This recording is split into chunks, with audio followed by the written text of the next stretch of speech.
the deputy said, talking just to kill time. That's the coldest shit in town, or else some of that shit you see on television.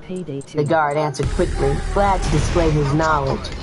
Other officers had gathered around the two talking men, listening.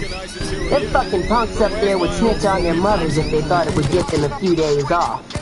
Yeah, that's all the captain's gotta do. Just go back to the compound and let it be known that whoever comes forward with the information that will help in this case, he'll get maybe a month or two off his sentence.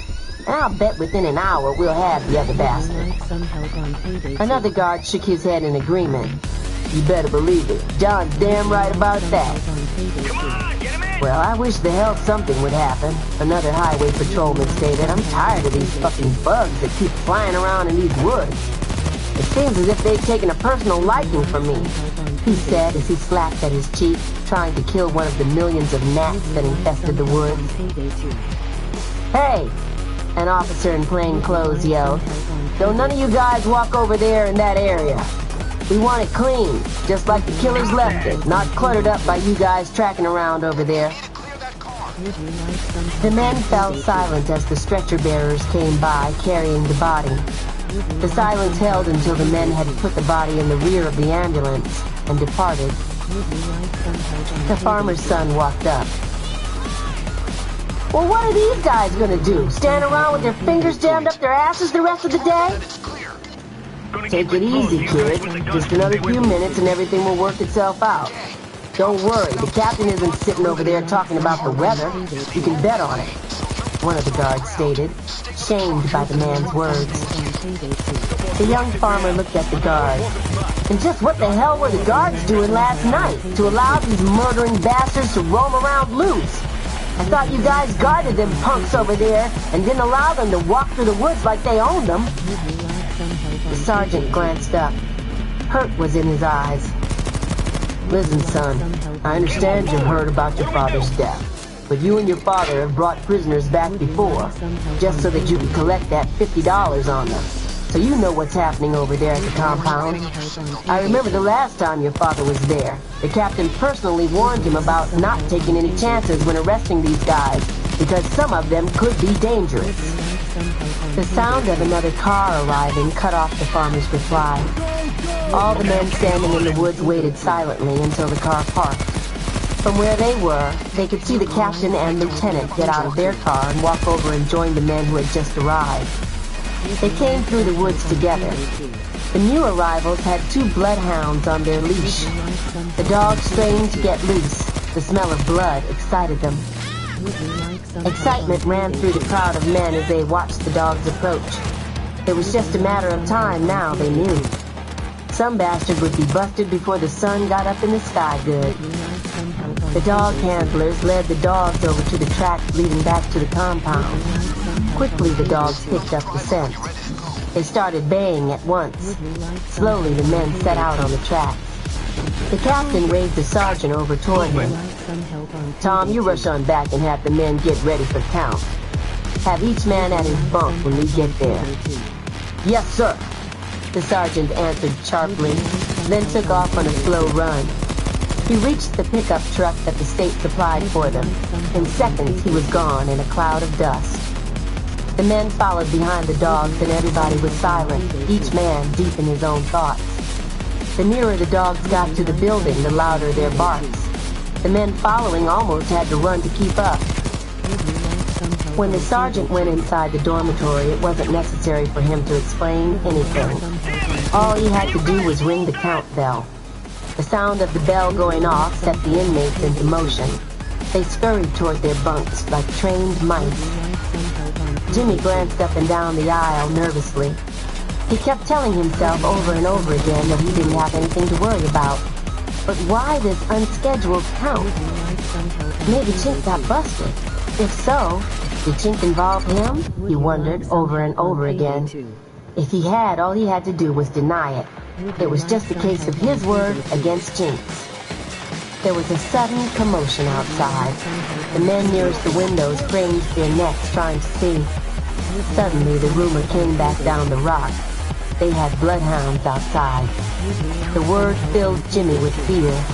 He hadn't thought about that. Dogs. Bloodhounds. He couldn't believe it. They were wrong. Suddenly, the sound of a hound baying came to all the men inside the building. Jimmy's knees started to shake. He wanted to run, but there was nowhere to run.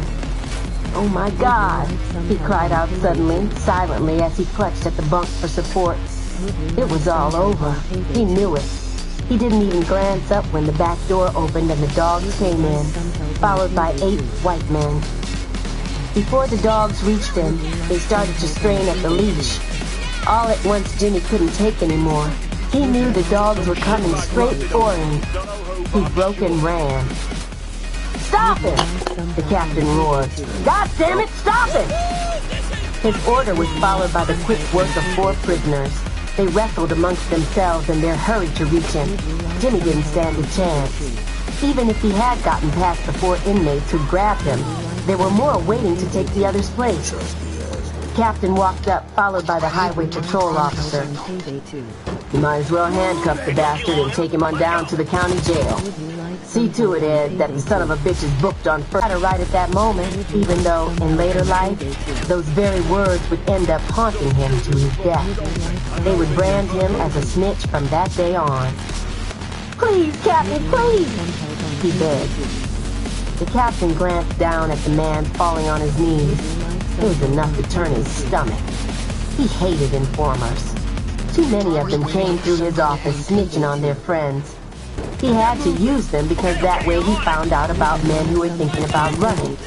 But he hated them. "Get that sorry son of a bitch out of my sight before I end up puking on it," the captain growled. The inmates watched silently as Jimmy was carried out of the dormitory. They would think of Jimmy for a long time. The panic inside Jimmy was finally slowing down. He could think again. Cole's reason was coming to him, and he started planning. He believed if he turned state's witness, he would get a break. By the time the deputies delivered their prisoner to the county jail, he was a changed person. Gone was the clinging, begging inmate. In its place was a man who was determined to sell a friend down the river.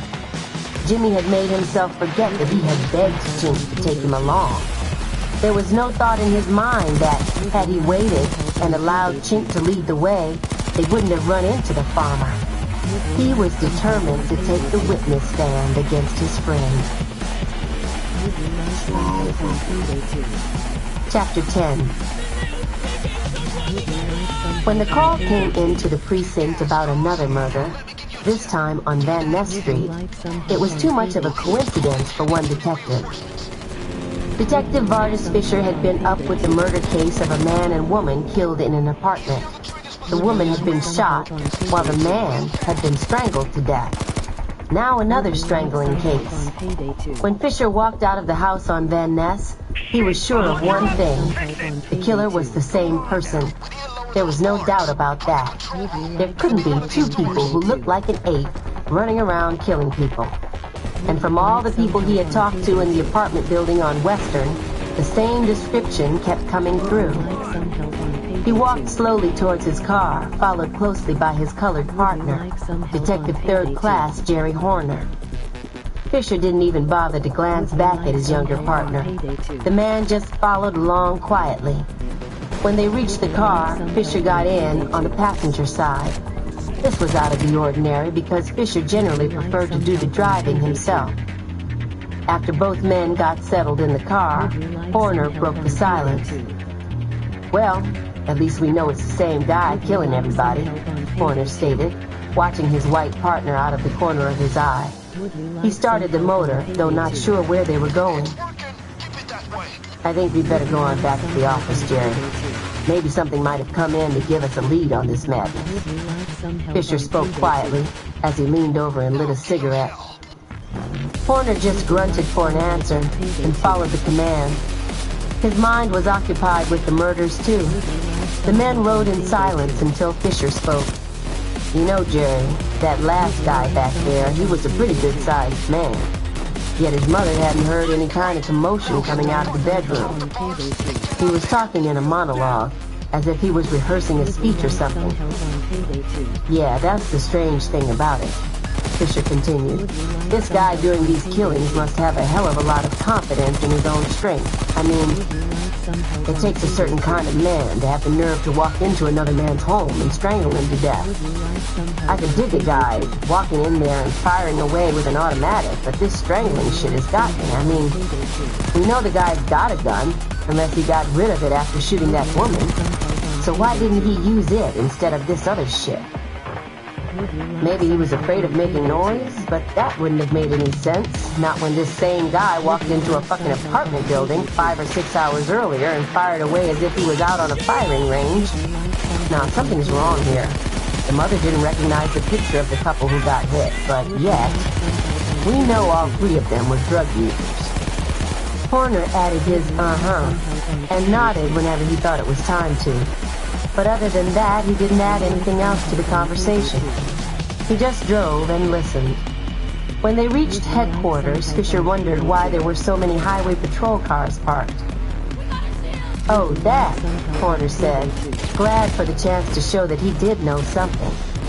They're probably here because of that escape from the youth's work program camp. I heard something about it just as I was leaving. It seems as if some farmer got killed by the inmate who escaped. It was a brutal killing. He was beat to death with the stock from his shotgun. Fisher sat up, interested. From the looks of things, he said, waving at the empty parked cars, they must have caught the bastard already. These guys don't get off their asses unless they think they're going to get their fucking pictures in the paper. Slowly, Horner backed in and parked. It seems as if our homicide department is going to get its fair share of action for the weekend, he stated dryly. I got a hunch, Fisher began, that if we don't hurry up and catch the strangler, we're going to get some more action out of that boy. Maybe he's a nut of some kind, I don't know, but I do believe one thing. We ain't heard the last from our busy hatchet man. The men walked into the building and caught the elevator. The elevator stopped on the 3rd floor and 2 more detectives got on. They nodded to Horner, but one of them spoke to Fisher. Well, if it ain't Fish, a gray-haired officer said. They keeping you busy, boy. Fisher shrugged his shoulders. 25 hours a day, he replied, then added, where are you guys off to this early? I've never seen you off your coffee break this early in my life. The officer shook some papers in his hand. It's this fucking farmer's case. You know, the one that got killed last night while trying to stop 2 inmates from escaping? He continued before Fisher could ask any questions. Well, they caught the one that stayed behind. I'm on my way up to interrogate him, and from what I understand, he's ready to help us all he can. He wants to be a state's witness against his partner, who he claims did the killing. The men laughed. They all say that, Fisher stated coldly. Whenever you catch one, it's always the other one who did the killing. Well, good luck with it.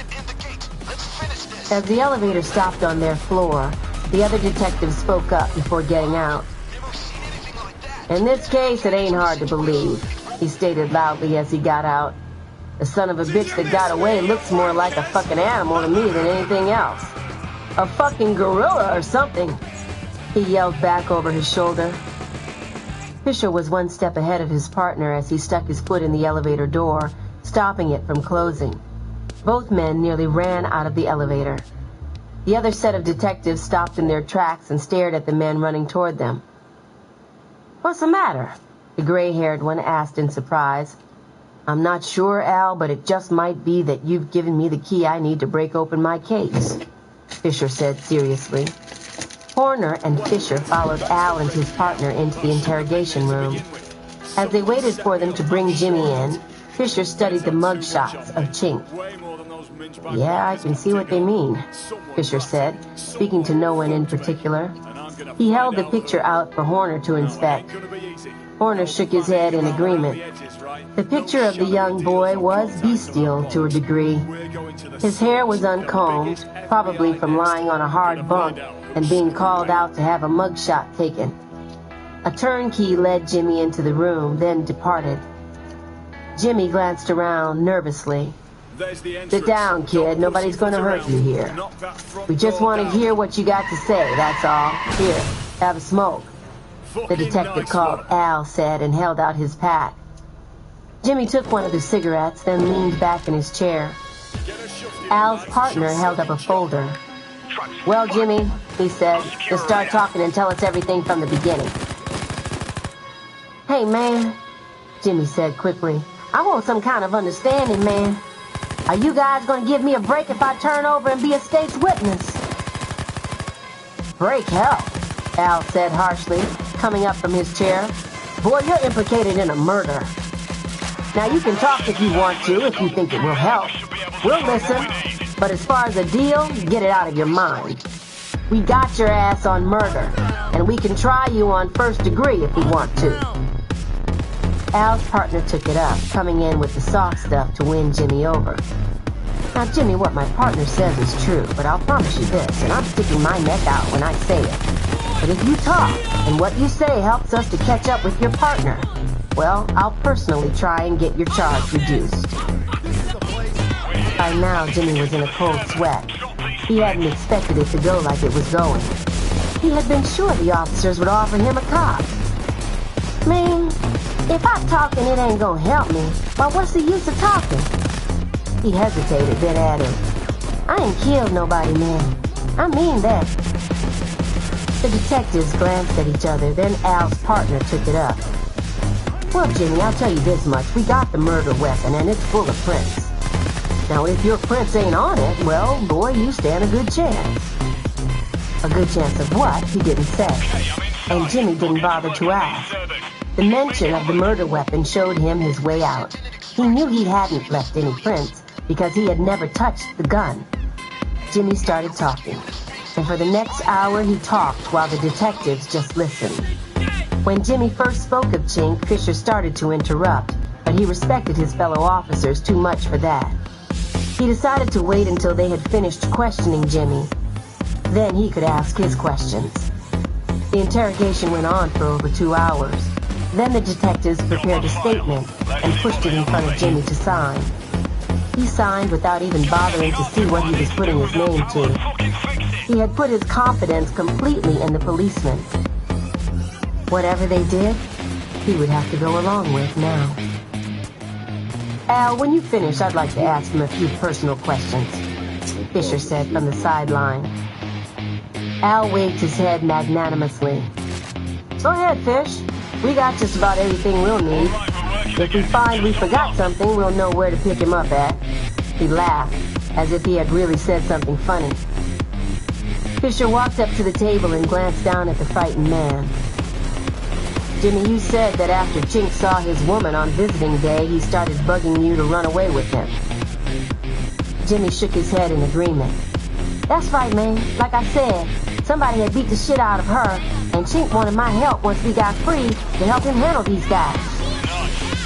Fisher's expression never changed as he stared down into the man's eyes. Then would you say that Chink would probably be afraid to go up against these guys by himself?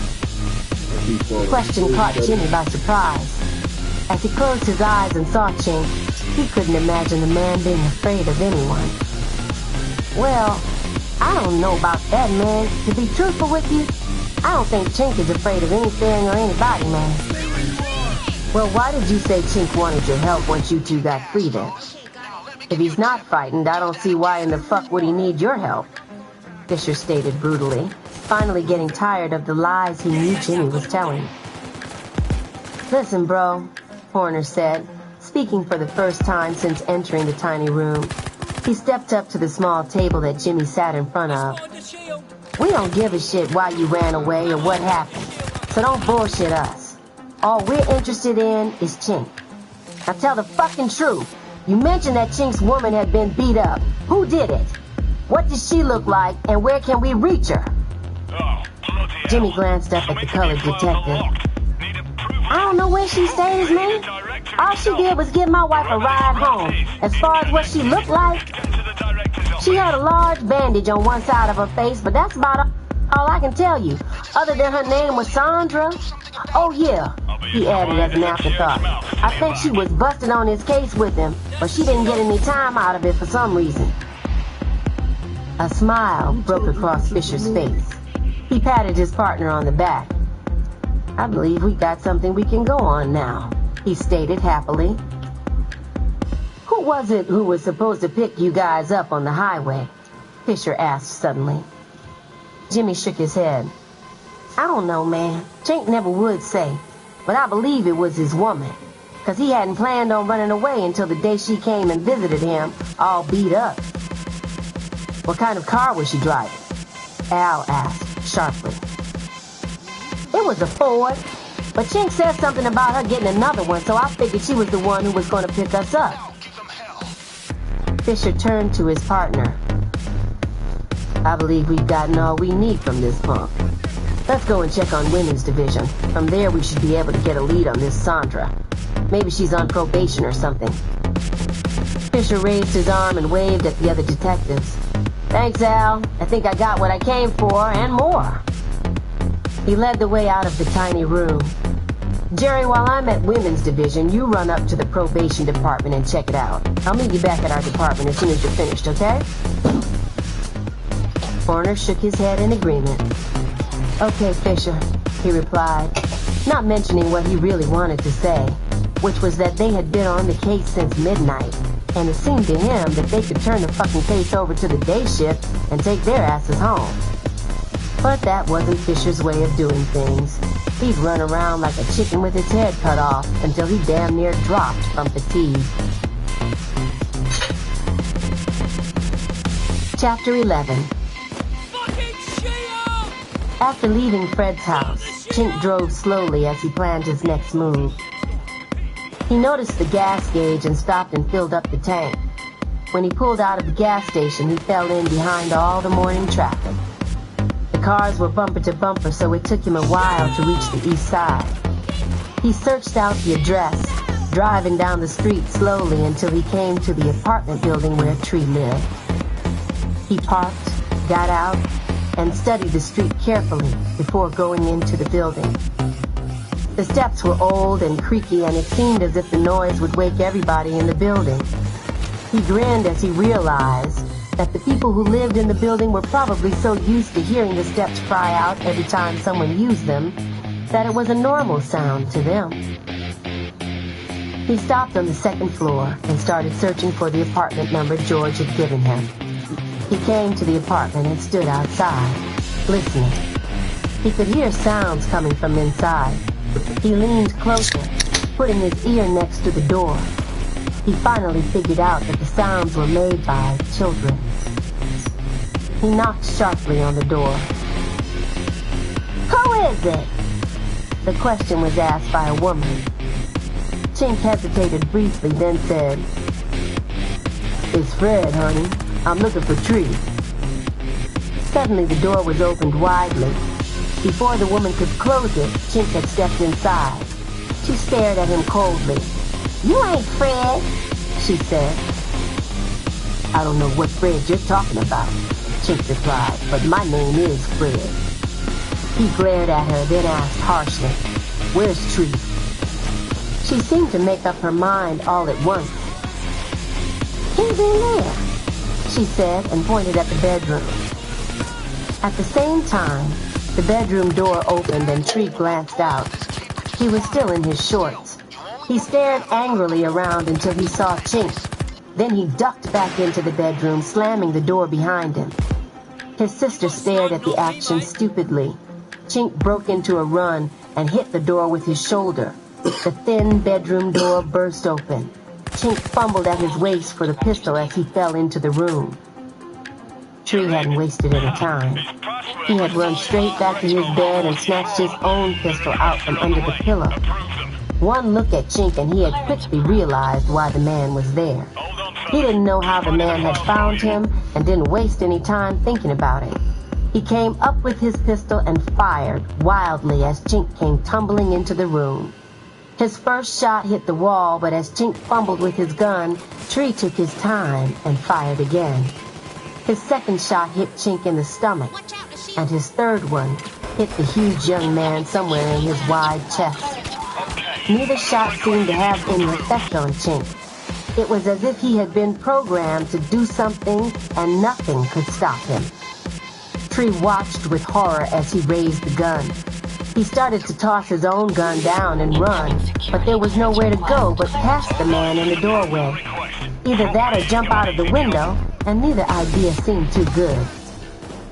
Chink fired, and the shot took Tree between the eyes. He fell back as if he was clubbed by a giant blow. Chink fired again, then walked over to the fallen body and shot him in the back of the head. He bent down and picked up the pistol Tree had used. He stuck it in his waistband. As Chink started from the room, he stumbled once, then caught himself and made his way out, walking slowly. Tree's sister stood holding her hand to her mouth, her kids around her.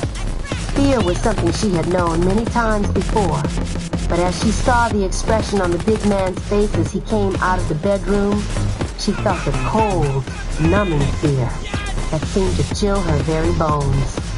She couldn't move. She could only stare wildly and pray that the man wouldn't kill her and her children. Death was there in his face, but as she watched him make his slow way, she suddenly realized that if she stayed out of his way, he wouldn't bother them. She clutched the children closer and watched him leave. She stood that way, not bothering to go to the window to see how he left.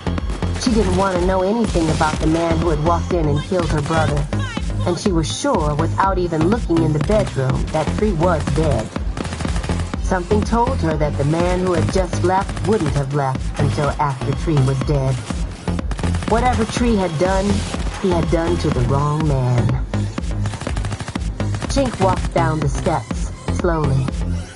He wanted to just lie down somewhere, but the picture of Sandra waiting on him came to his mind, and he continued on his way. He finally got down the steps, ignoring the people who came out of the apartments, and stared at him. Before he reached the outside door, he remembered he still carried his gun in his hand. He stuck the pistol down in his waistband next to the one he had stuck there earlier. The walk to the car was harder than anything he had ever attempted before.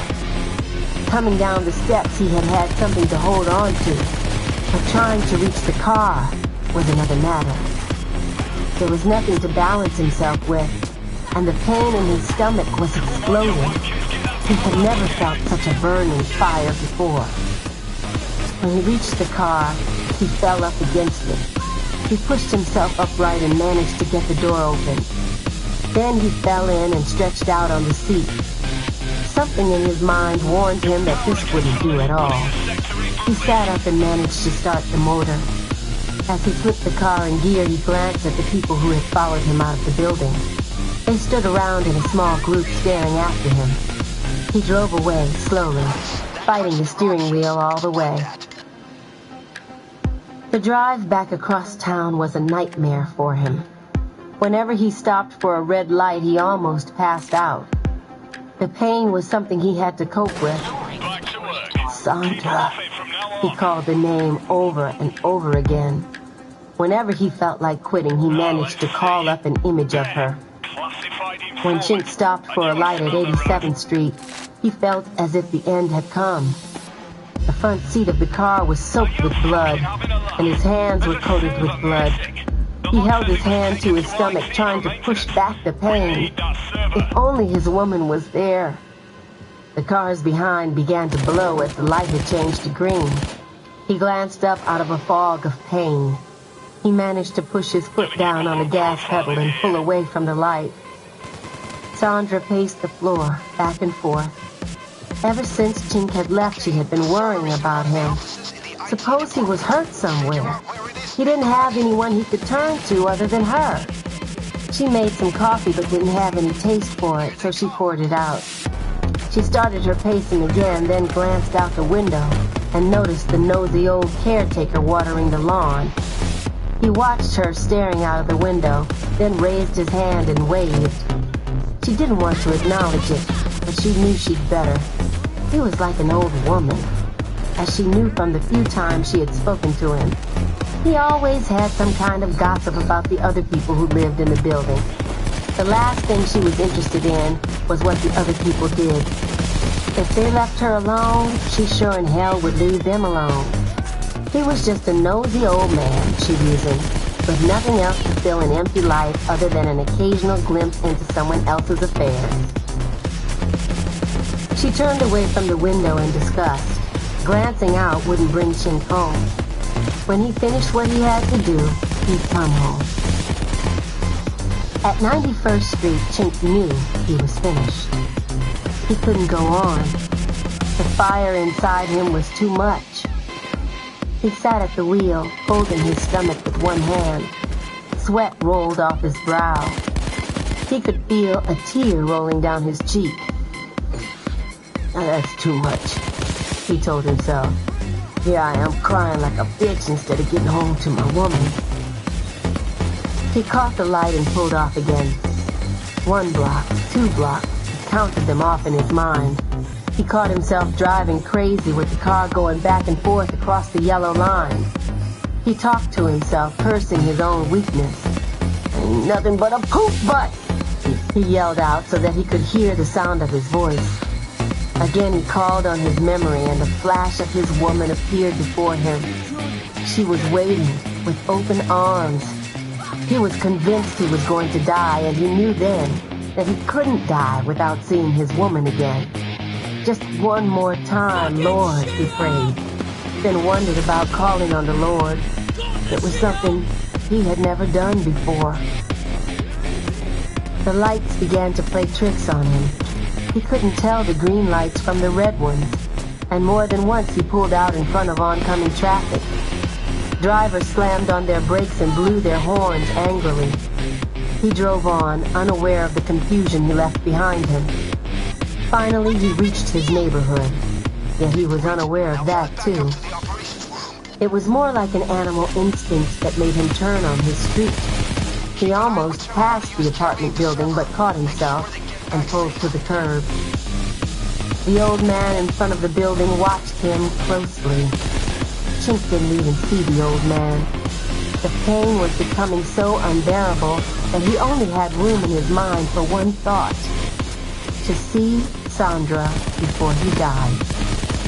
He was like a hurt animal returning to his lair, searching for the place where he believed he could find peace. He tried to open the car door, but he found that his strength had deserted him. To have come so far and yet not be able to finish the trip.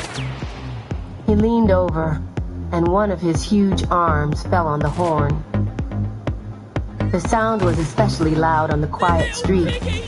The blare of the horn went on, and Chink had passed out while lying on top of it. The sound of the blaring horn brought Sandra on the run. She noticed the old caretaker moving toward the car. Damn, she cursed to herself as she reached the bottom of the steps. In seconds, she was at the car door. She jerked it open and caught Chink's body as he fell out. "Hold on, honey," she murmured, putting her arm around him. "Chink, you got to wake up!" She yelled in his ear as she noticed the caretaker drawing near. "Chink! Chink!" She screamed at him. Y'all just keep letting What to do? Where to go? She thought to herself. If I go upstairs with him, the goddamn caretaker is sure to call the police. Move over, honey. Try and roll over, she said into his ear as she shoved at the heavy body. She knew at once that she couldn't go back up the steps. Before they could get up the steps, the police would be at the door. So she got in beside him, pushing as hard as she could. "Could you use some help?" The question came from the side of the car. Sandra glanced up and saw the caretaker staring in. She knew at once that the man had noticed the blood all over the front seat of the car. "No, I don't need any help. I've got to get him to the hospital. He's been in an accident," she said as she started the car up. She tried to move him over another inch so that she could drive. "You want me to go along with you to help you get him out?" the caretaker offered. "No, thank you," she said flatly, and pulled away from the curb. As she looked back in the mirror, she noticed him take a pencil out of his pocket and start to write. "The bastard took the license number," she said, not really speaking to Chink, but just speaking out loud. Sandra, don't let them take me alive, baby. I told you I couldn't stand spending the rest of my life in prison." Chink managed to say as he struggled to sit up. She glanced at him, thankful that he was still alive. "Don't worry, baby. I'll take care of you," she answered with more confidence than she felt. Chink reached over and patted her leg. Then he slumped down on the seat, holding his stomach. "Burn so," he muttered over and over. "It's finished, honey. It's all over. We don't have to worry about our debt anymore." She smiled and patted him on the cheek. "I knew it was, Daddy, when I saw you in the car," she answered. "Chink, I don't know where to go unless I go back to our old apartment. I still got the key, and the rent is still paid up." She glanced down at him to see if that was all right, but he was asleep. She felt under his shirt for his heartbeat, and her hand came from under his shirt full of blood. "Don't worry, Daddy. I'll take care of you," she murmured as she turned a corner. Sandra drove swiftly, cutting in and out of the traffic until she pulled up in front of their old apartment. She parked as close as she could get, then bent down and tried to wake Chink up. She knew it was impossible for her to get him up the steps without some kind of help. "Wake up, Daddy. I need your help. Just wake up long enough to help me get you up the steps. Then I'll take care of that wound." From somewhere in a deep fog, Chink heard Sandra's voice. He knew she was asking him to do something. What was it? Wake up. The words came over and over again. He fought to open his eyes. Slowly, he managed to sit up. A moan escaped from him, but he did sit up. "That's just great, Daddy," she said. Then she got out and went around the car. She opened the passenger door and grabbed one of his arms. She slowly pulled him from the car. She put his arm around her neck and started up the path. They made their way slowly. The steps were a little more difficult, but they managed to get up them. Chapter 12. Detectives Fisher and Horner walked out of Sammy's whiskey store dumbfounded. He had been sure the man would help them, but it had turned out to be just the opposite. Sammy hadn't given them any information about Sandra. The main thing he had said was that if she was in trouble, would the policeman please notify him so that he could come down and help the girl. "Maybe we got the wrong girl," Horner said as they got in the car. "From what the old guy says, this girl would be an angel, not one who would allow herself to get mixed up in any kind of murder." Fisher shook his head. "No, this is our girl, all right. She was arrested at school with Chink when he got busted for dope. She's no damn angel, you can bet on that. She's just a smart little bitch that's gotten in deeper than she probably wanted to." Horner pulled away from the curb. "Well, Fish," he asked, "where to from here?" "You checked with the probation department, Jerry. What was that address they gave you?" Fisher asked. Horner motioned to some paper on the seat. "It's written down on that top piece of paper, but I don't think it will do any good. The probation worker said that when she didn't report, he went by this address and the caretaker told him that he believed she had moved out. He'd seen her and another woman move some clothes out of the place." Fisher was silent for a moment. "Let's go by and check out this guy's wife. Jimmy said she got a ride home with Sandra, so just maybe she was the broad that helped her to move." Fisher gave him the address and sat back and relaxed.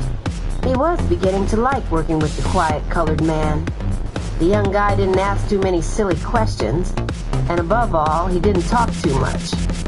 If there was one thing Fisher hated, it was being stuck with an officer who talked all the damn time. He hated it. In less than 10 minutes, Horner was parking in front of the address that Fisher had given him. The two men walked up the sidewalk together. School children walking past gave the two officers plenty of room. They knew policemen when they saw them. Shirley came to the door at once. She opened it wide. Both of the men noticed that she had been crying. Won't you come in? She said, and stepped back, allowing the men room to pass. We'd like to ask a few questions, Fisher began as she followed them into the room. She motioned for them to sit on the couch. You'll have to pardon me, she said quickly.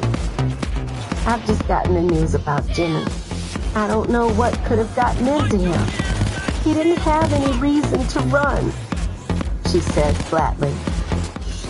We talked to him this morning, Horner said quietly, and it seems as if this friend of his, Chink, talked him into running. Shirley cursed angrily. It must have been that way because he sure didn't have any reason to run. I don't see how he allowed someone to talk him into running, though. I don't either, Fisher thought coldly. The bastard probably ran on his own, or either begged the other kid to take him along. When he spoke, it was altogether different from what he had been thinking. The only chance Jimmy has of clearing himself is for us to catch up with Chink. If we don't, Jimmy has this murder charge to ride out all by his lonesome, Fisher stated. For a minute, the men thought she was going to burst out crying, but she held back the flood of tears. I don't know how I can help you, she said. Where do you think they might have gone? Horner asked quickly. Any kind of information you can give us to where they might have gone to hole up. They have to have an apartment somewhere. Shirley hesitated, then said quietly, I don't know if it will help or not, but I went with Sandra to their old apartment, where she picked up some clothes. Later on, we went over on 110. She didn't know that I knew about it, but she asked an old man who was working outside where the manager was, and he pointed out the manager's apartment. She glanced around to see if they were listening, then continued.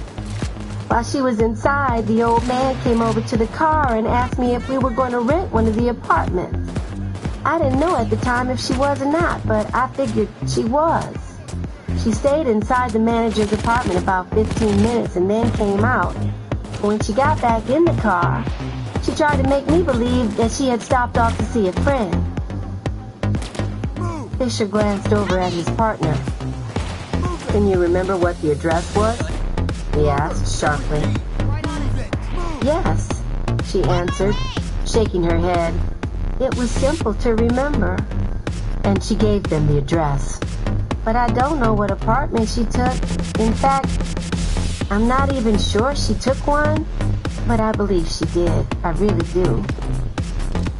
So do we, Fisher exclaimed quickly. Both men got up at the same time. We'll be checking with you, Fisher said as they started to go out. Shirley followed them to the door. I hope you will do what you can to help Jimmy out, she begged as the men prepared to leave. We'll do what we can, Fisher said over his shoulder, now in a hurry to get away from the woman with such misery in her eyes. Fisher got in and drove. The men were silent on the short trip, each man deep in his own thoughts. Horner wished the end would come quick so that he could get home, get some sleep. The call came over their radio about the killing of Tree. Well, I'll be damned. I'll bet money it's got something to do with this case, Fisher stated as he speeded up. You think we ought to swing by there and check it out first, Fish, or go on over to the address we got? Nah, the body will wait or be down at the morgue, but Chink won't. He might be preparing to leave town now. If we can catch him at this address, we'll have the case busted wide open, Fisher replied. When they pulled up at the apartment building, there was a deputy sheriff's car already there. Since it was on 110th, it was out of the Los Angeles Police Department's jurisdiction. The two detectives got out and walked up the sidewalk. They met the single deputy coming down the walk. Fisher stopped and showed his badge to the deputy. What's going on here? He inquired.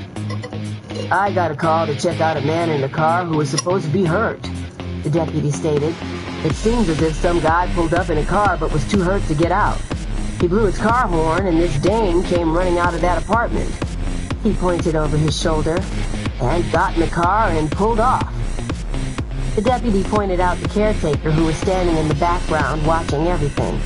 That old guy over there can fill you in. He's the one who made the call. Thanks, Fisher said, and led his partner over towards the caretaker. The old man was only too glad to talk. He told them about all the blood he had seen in the car. Horner walked back to the car and got the mugshot of Chink. He came back and stuck it under the old man's nose. Just a minute, the old man said, and reached in his pocket and got out his glasses. He took one look at the picture and said, "That's him. That's the boy I seen. I don't think I could ever forget that face. No siree. I remember wondering to myself how such an ugly bastard ever got such a pretty woman. I mean, I don't know for sure if it's his girlfriend or not, but I ain't never seen her messing with no other man. It seems as if this is the first man I've ever really seen her with. He was driving her car. I know that for a fact, 'cause I seen her drive it too many times." "Fine. That's just fine, old-timer. You have really helped us out," Fisher said, making his getaway from the old man. He led the way back to the car and got in on the driver's side. After he started the motor, Horner asked, "You don't think we should check out the apartment, Fisher?"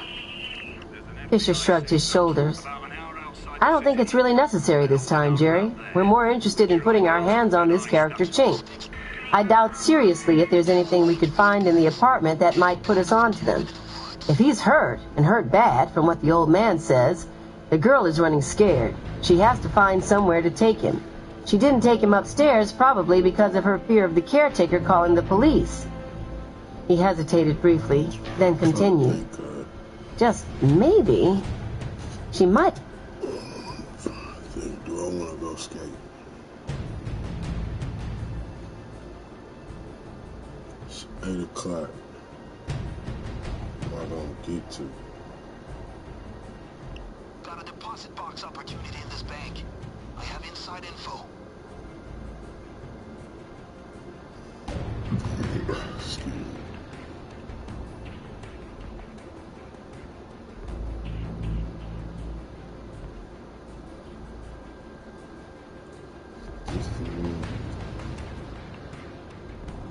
Tomorrow is Friday.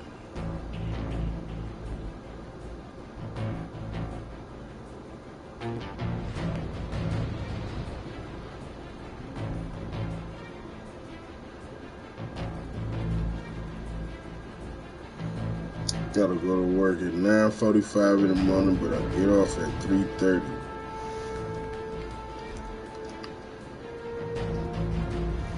Should I try and skate right now, cuz? You know, you motherfuckers is gonna hate.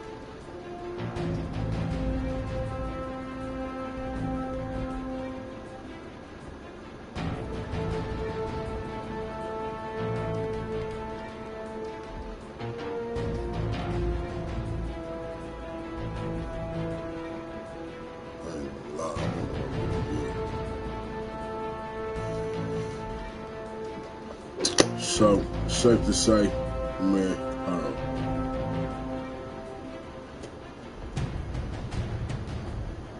61%, oh, god damn it.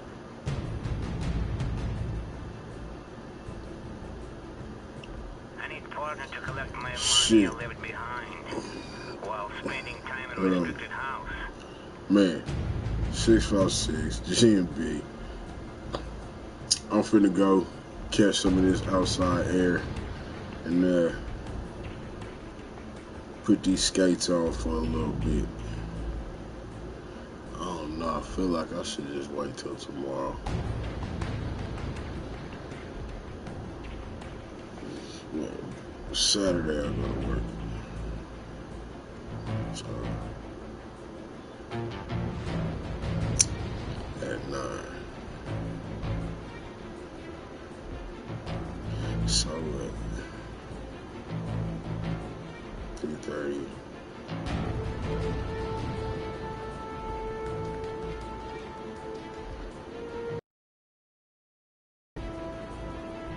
Yeah, fuck that. Man, I'll be back. I gotta come home. When I come home, I'll be back on. You ain't gotta come back, but if you do, appreciate you. I ain't gonna lie, shit, my spirits is half. So that's why I need to go get this skate in. Shit. Regardless of anything, I hope everybody have a blessed day, blessed evening. Stay safe and healthy. Tell your loved ones you love them. And I don't know.